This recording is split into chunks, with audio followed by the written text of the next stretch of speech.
옥정고 1학년 1학기 기말 4. 24년 6월 40번.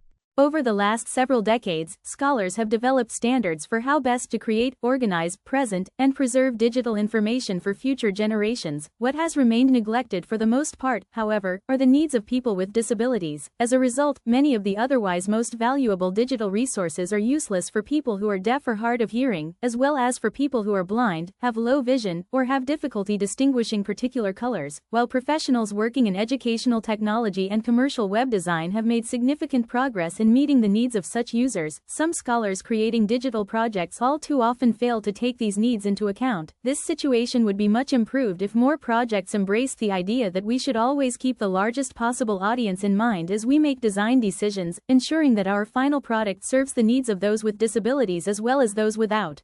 25년 6월 29번. Studies of experts provide insight into what it means to have deep and flexible understanding. Experts in a particular domain are people who have deep, richly interconnected ideas about the world. They are not just good thinkers or people who are exceptionally smart. Rather, experts have knowledge in a specific domain, such as chess, chemistry, or tennis, and are not generalists. However, experts do not just know a bunch of facts. In fact, having expertise in a topic means that knowledge is organized into coherent frameworks, and the expert understands the interrelationship between facts and can distinguish which ideas are most central. This kind of deep but organized understanding allows for greater flexibility in learning and facilitates application across multiple contexts. 25년 6월 30번. It is natural for people to observe happenings and then seek explanations for why those happenings occurred, but sometimes the reasoning is wrong because of one or more misconceptions. One of these is the ecological fallacy, where an argument claims that there is a causal relationship between two things merely because they occur together. For example, in the 1950s it was found that crime rates were the highest in neighborhoods where immigrants were most numerous. Some people used this co-occurrence to argue that immigrants were a cause of crime, but a careful analysis of this situation revealed that immigrants were forced to live in neighborhoods where crime rates were already high. They could not afford more expensive housing in safer neighborhoods. Immigrants themselves committed very few of the crimes. Unless you analyze the claim carefully, you would misinterpret the relationship and thereby construct a faulty belief. 25년 6월 32번.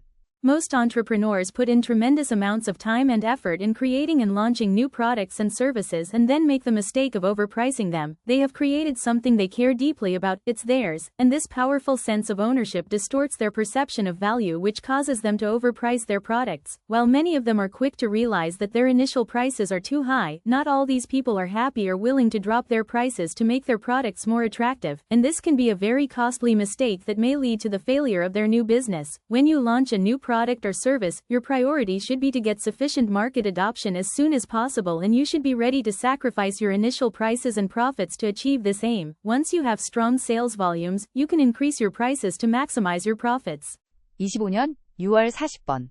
There is a natural assumption of truth, or a truth bias, when humans communicate with one another. In other words, when we're listening to others or reading their words, our automatic assumption is that the other person is telling the truth. This usually works out fine. If you ask someone where the restroom is located or if it's raining outside, you can safely assume that most people will not lie in their responses. Imagine how difficult it would be to converse with someone if you assumed that everything they were telling you was false. Indeed, questioning the truth of a statement and then choosing not to believe it requires additional mental steps. For the most part, humans are cognitive misers, which means we typically don't expend more mental effort than seems necessary in a given situation. It makes sense then, that when we see something online, even if it is fake, our default is to believe it, at least at first. We humans are unlikely to doubt the truth of information we receive, due to our tendency to save mental effort.